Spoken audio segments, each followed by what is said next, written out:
Hi, this is Elsa P. from ElsaElsa.com, here to talk about Virgos and commitment-phobia.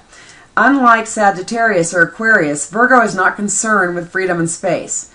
Virgo is simply busy and doesn't want to be taken off task. They say Virgos are married to their work, and there is some merit to that.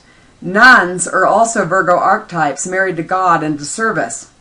Some call Virgo the worker bee of the zodiac. This characterization also has merit. Is it normal for a worker bee to partner up? It's not.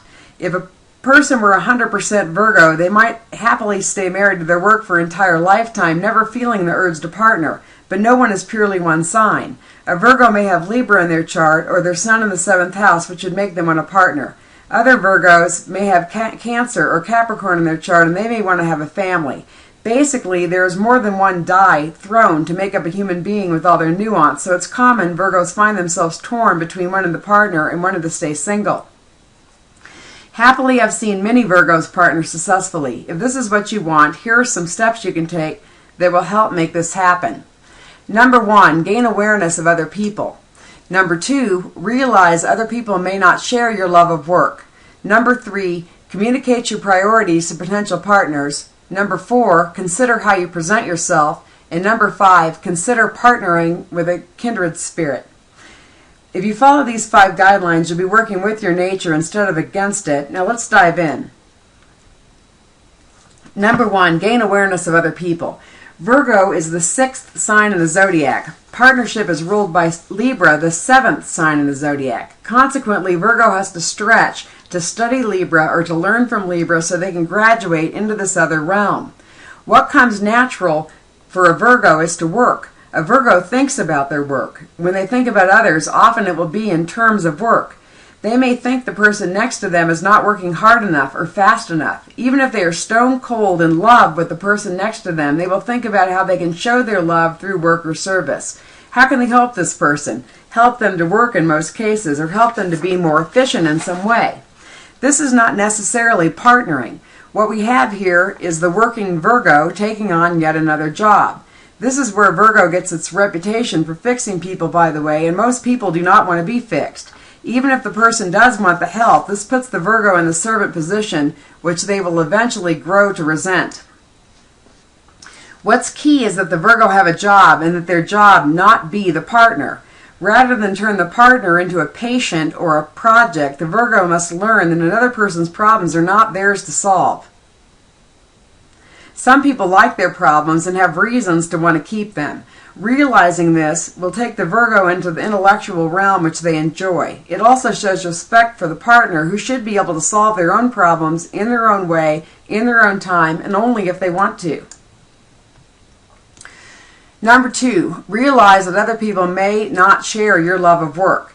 If you're a Virgo, chances are your work is very important to you. It's the rare Virgo who really comprehends that other people don't care about work as much as they do. In fact, many people hate their work. If a person hates working, it's not reasonable that the Virgo assume that people understand that they thrive by working and serving a purpose. When you gain awareness of other people, one of the first things you realize is that some of them like to lie around. They like to watch TV. Many of them feel 8 hours of work per day is plenty. It's imperative that a Virgo realize this, because otherwise they will be trying to fix a broken machine. The machine that works a little bit by Virgo standards and then goes off to lie in a hammock is broken. By another person's standards, it is the Virgo who is broken, seeing as they won't stop working. If the idea is to partner, then realize the other person is a counterpart to you. They should complement you rather than be just like you, and they are most definitely not your job. In fact, if you can partner with someone who can coax you to take a day off now and then, this would be a good scenario. As an example, I have Virgo in my chart, and I tend to work all the time. My husband is a Taurus, and he likes to relax. Because of this, I might lie around and watch movies with him all day, getting some rest. This is something I'd be less likely to do if he were not around, and it's a big benefit to me. Number 3, communicate your priorities to potential partners. Virgos hate being pulled off the job. They absolutely hate someone who interrupts or does not respect their work. To avoid relationship failure, this should be communicated up front, which is not the Virgo way. This is because Virgo tries to appear perfect to prospective partners. They conceal their love of work, and pretend to be malleable to whatever the partner wants or needs. The perfect servant, see? But this is a setup for failure. You're much better off to go in and say, hey, I like to work. My work is important to me. This is a generous, giving thing to do because it lets a person know who they're getting involved with rather than suckering them in with your fake perfection. Are you really available for what anyone wants or needs 24 hours a day no matter what? Of course not, so why pretend you are? A healthy Virgo is an attractive partner for many. If the Virgo can learn to ask for something for themselves rather than just go into service mode when they meet someone, they will start to have better functioning relationships. These are Libran skills, by the way. Balance and negotiation are Libra rules. So here again, you can see how the Virgo must stretch if they want to leave the servant class and go to parties and such, to dance rather than just serve those who are dancing. This is not hard to do once you understand what you're doing. Number 4, consider how you present yourself. A Virgo tends to present themselves as single in some way. Virgo, the virgin. As an example, consider Virgo Sophia Loren. Sophia was married to Carlo Ponti for 50 years, but they rarely ran around as a couple. Sophia has been photographed alone, either on her way to work, at work, or leaving work throughout her life.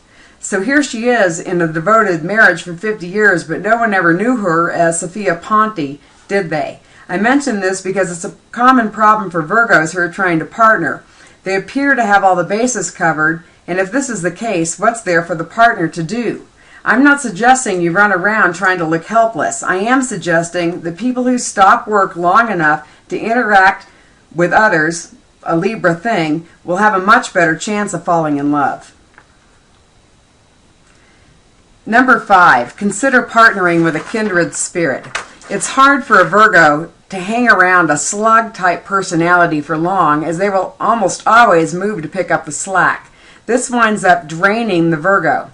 They often get sick from the stress, which puts them off their job. Put a Virgo off their job often enough, and they will definitely end the relationship. Things go smoother when Virgo partners with another person who likes to work. Not necessarily another Virgo, but someone who stays busy with something so that they're not in the Virgo's hair. For example, a Virgo can deal with a partner who travels, particularly if they keep in touch by phone, as a Virgo does love to talk. To sum up, a Virgo makes a great partner once they grasp some Libran concepts. Virgos love to work efficiently, and if they can find a partner they can work with, they'll be thrilled with the results. The reason a Virgo avoids commitment is that typically partnering interferes with their work and brings them more work on top of the work they're already managing. It's just not that appealing. But if Virgo can learn to let others help them, they change their attitude. It's nice to have someone work for you for a change. Once a Virgo realizes they can have this, they fall in love and marry because, hey, a Virgo is smart enough to know 2 heads are better than 1. They know that 2 people working together can finish a task more efficiently, and deep down, they know they could use a break and some help of their own. The fact a Virgo will serve in relationship is a given. This means a good partner for Virgo is one who is willing to serve the Virgo. Since the Virgo is known for their ability to be discerning, they should have no problem identifying who is worth partnering with and who will make them a slave with their cooperation, of course. Bottom line, the Virgo is driving here. If you don't want to be a slave, you're the one who has to draw the line, because there are legions of people out there who are very happy to let others do their work for them. On the other hand, if you use your intellect to crack this code and opt to reconfigure your routine so that you can move into this other realm, you should be successful. The Virgoan mind is something to behold, and when a Virgo sets out to do something, it usually gets done, and quickly. In the next video, I'll show you how to identify the Virgo commitment phobic by their natal chart. This is Elsa P. at ElsaElsa.com.